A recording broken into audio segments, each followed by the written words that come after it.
Hi friends, ಎಲ್ರಿಗೂ ನಮಸ್ಕಾರ. Welcome back to my YouTube channel. ನಾನು ಇವತ್ತಿನ ವಿಡಿಯೋದಲ್ಲಿ ಹೀರೆಕಾಯಿ ಮತ್ತು ಹೆಸರುಬೇಳೆನ ಉಪಯೋಗಿಸ್ಕೊಂಡು ಯಾವ ರೀತಿ ತೋವೆನ ಮಾಡ್ಕೊಳ್ಳೋದು ಅಂತ ನಿಮ್ಮ ಜೊತೆ ಶೇರ್ ಮಾಡ್ಕೊತಾ ಇದ್ದೀನಿ. ಇದನ್ನು ನೀವು ರೈಸ್ ಜೊತೆ, ಚಪಾತಿ ಜೊತೆ, ಯಾವುದ್ರ ಜೊತೆ ಬೇಕಿದ್ರೂ ಸರ್ವ್ ಮಾಡ್ಕೊಬೋದು. ತುಂಬಾ ರುಚಿಯಾಗಿರುತ್ತೆ, ಮಾಡೋದು ಸಹ ತುಂಬಾ ಸುಲಭ. ಹೇಗೆ ಮಾಡೋದು ಅಂತ ಈ ವಿಡಿಯೋದಲ್ಲಿ ನೋಡೋಣ. ಸ್ಟವ್ ಮೇಲೆ ಕುಕ್ಕರ್ನ ಇಟ್ಕೊಂಡಿದ್ದೀನಿ. 1 ಕಪ್ಪಷ್ಟು ಹೆಸರುಬೇಳೆನ ತೊಳೆದ್ಬಿಟ್ಟು ಸೇರಿಸ್ಕೊಂಡಿದ್ದೀನಿ. ನಾನಿಲ್ಲಿ ನೆನೆಸಿಲ್ಲ, ಹಾಗೆ ತೊಳೆದ್ಬಿಟ್ಟು ಸೇರಿಸ್ಕೊತಾ ಇದ್ದೀನಿ. 1 ಕಪ್ಪಷ್ಟು ಹೀರೆಕಾಯಿನ ಸಣ್ಣದಾಗಿ ಕಟ್ ಮಾಡಿ ಇಟ್ಕೊಂಡಿದ್ದೆ, ಅದನ್ನು ಸಹ ಸೇರಿಸ್ಕೊಂಡಿದ್ದೀನಿ. 1/2 ಟೀ ಸ್ಪೂನಷ್ಟು ಅರಿಶಿನದ ಪುಡಿನ ಸೇರಿಸ್ಕೊಂಡಿದ್ದೀನಿ. ಸ್ವಲ್ಪ ಉಪ್ಪನ್ನ ಸಹ ಸೇರಿಸ್ಕೊಂಡಿದ್ದೀನಿ. 1 ಸ್ಪೂನಷ್ಟು ಆಯಿಲ್ನ ಸೇರಿಸ್ಕೊಂಡಿದ್ದೀನಿ. ಯಾವ ಕಪ್ಪಲ್ಲಿ ಹೆಸರುಬೇಳೆ ಮತ್ತು ಹೀರೆಕಾಯಿನ ತೊಗೊಂಡಿದ್ದೋ ಅದೇ ಕಪ್ಪಲ್ಲಿ 1 ಕಪ್ಪಷ್ಟು ನೀರನ್ನ ಸೇರಿಸ್ಕೊಂಡಿದ್ದೀನಿ. ಸೇರಿಸ್ಕೊಂಡು ಲಿಡ್ ಕ್ಲೋಸ್ ಮಾಡಿಬಿಟ್ಟು 4 ರಿಂದ 5 ವಿಸಿಲು ಕೂಗಿಸ್ಕೊತಾ ಇದ್ದೀನಿ.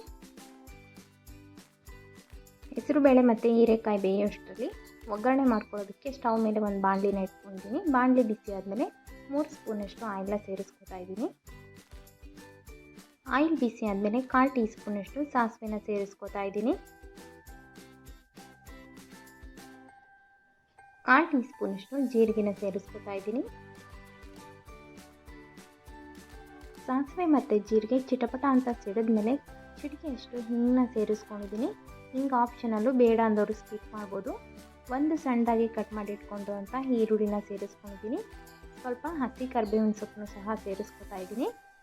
ಸೇರಿಸ್ಕೊಂಡು ಈರುಳ್ಳಿ ಕೆಂಪಾಗೋವರೆಗೂ ಫ್ರೈ ಮಾಡ್ಕೊಬೇಕು. ಮೀಡಿಯಮ್ ಫ್ಲೇಮಲ್ಲಿ ಇಟ್ಕೊಂಡು ನಾನಿಲ್ಲಿ ಫ್ರೈ ಮಾಡ್ಕೊತಾ ಇದ್ದೀನಿ.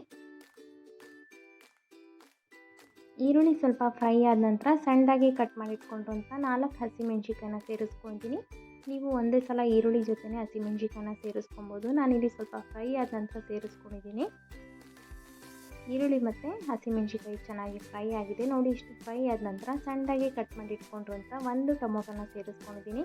ಟೊಮೊಟೊ ಸಾಫ್ಟ್ ಆಗೋವರೆಗೂ ಫ್ರೈ ಮಾಡ್ಕೊಬೇಕು. ಒಗ್ಗರಣೆ ಫ್ರೈ ಆಗೋ ಅಷ್ಟರಲ್ಲಿ ಹೀರೆಕಾಯಿ ಮತ್ತು ಹೆಸರುಬೇಳೆ ಚೆನ್ನಾಗಿ ಬೆಂದಿದೆ. ಇದನ್ನು ಮ್ಯಾಶ್ ಮಾಡ್ಕೊಳ್ಳೋದೇನು ಬೇಡ. 5 ವಿಸಿಲು ಕೂಗಿಸ್ಕೊಂಡಿರೋದ್ರಿಂದ ಹೀರೆಕಾಯಿ ಮತ್ತು ಹೆಸರುಬೇಳೆ ಚೆನ್ನಾಗಿ ಬೆಂದಿದೆ.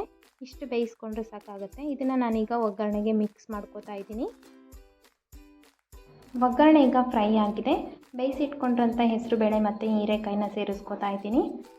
ಬೇಯಿಸ್ಕೊಬೇಕಾದ್ರೆ 1 ಕಪ್ಪಷ್ಟು ಮಾತ್ರ ನೀರನ್ನ ಸೇರಿಸ್ಕೊಂಡಿದ್ದೀನಿ. ನಾನಿಲ್ಲಿ ಮತ್ತೆ ಇನ್ನೊಂದು ಕಪ್ಪಷ್ಟು ನೀರನ್ನ ಸೇರಿಸ್ಕೊಂಡು ಮಿಕ್ಸ್ ಮಾಡ್ಕೊತಾ ಇದ್ದೀನಿ. ನೀವೇನಾದರೂ ಚಪಾತಿಗೆ ಮಾಡ್ಕೊತಾ ಇದ್ದರೆ ಸ್ವಲ್ಪ ಗಟ್ಟಿಗೆ ಮಾಡ್ಕೊಳ್ಳಿ. ರೈಸ್ಗಾದರೆ ಸ್ವಲ್ಪ ತೆಳ್ಳಗೆ ಮಾಡ್ಕೊಬೇಕಾಗುತ್ತೆ. ಸೇರಿಸ್ಕೊಂಡು ಚೆನ್ನಾಗಿ ಇದನ್ನು ಮಿಕ್ಸ್ ಮಾಡಿಕೊಂಡು ಕುದಿಸ್ಕೊಬೇಕು.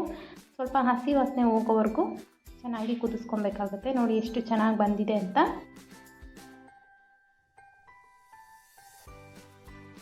ರುಚಿಗೆ ತಕ್ಕಷ್ಟು ಉಪ್ಪನ್ನ ಸೇರಿಸ್ಕೊತಾ ಇದ್ದೀನಿ. ಸೇರಿಸ್ಕೊಂಡು ಮತ್ತೆ ಒಂದು ಸಲ ಇದನ್ನು ಮಿಕ್ಸ್ ಮಾಡ್ಕೊತಾ ಇದ್ದೀನಿ.